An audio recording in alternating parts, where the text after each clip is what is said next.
నేనైతే మా పిల్లలకి 2 హుండీలు తెచ్చాను చూడండి. ఇదొకటి, బుద్ధుడి విగ్రహం ఎంత బుద్ధిగా ఉంది కదా, బొద్దుగా. ఇంకా ఇది ఇంకోటి అనమాట. చూడండి మా వాడు అసలు టేప్ వేసేస్తున్నాడు అప్పుడే పగలగొట్టేసి. డబ్బులు వేసుకొని మళ్ళీ కావాలన్నప్పుడు తీసుకొని యూజ్ చేసుకోండి. చిన్న చిన్న అవసరాలు ఉంటాయి కదా, పెన్నులు పెన్సిల్ అని. నా దగ్గర లేనప్పుడు మీరు తీసుకొని యూజ్ చేసుకోండి అంటే లేదమ్మా అని చెప్పేసి దాంట్లో వేసిన డబ్బులంతా ఇంకా కింద నేనైతే ఓపెన్ చేసిండేది తెచ్చానమాట. ఏమంటే ఓపెన్ చేసిండేది లేకుంటే ఇంతకుముందు అయితే దీన్ని తీసేసి చాకుతో కోసేసి తీసుకున్నారు. అందుకని నేనైతే ఓపెన్ ఉండేది తెచ్చాను. దీనిలో నుంచి తీసి తినేస్తా అన్నారు.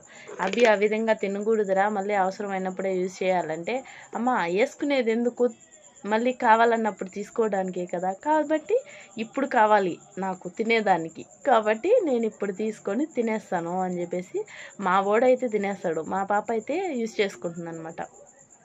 బట్ నేనైతే చెప్పాను, మీరు కూడా మీ పిల్లలకి చిన్న హుండీలు 2 ఇచ్చి దాంట్లో వాళ్ళ దగ్గర ఒకవేళ ఎక్కువైతే డబ్బులు దాంట్లో వేసుకొని కావాలన్నప్పుడు యూజ్ చేసుకోమని చెప్పండి. డబ్బులు ఖర్చు పెడితే ఊరికే రాదు కదా, మన దగ్గర ఎప్పుడు ఉండదు కదా, లేనప్పుడు మా పిల్లలు అయితే లేనప్పుడు తీసుకొని యూజ్ చేసుకుంటారు.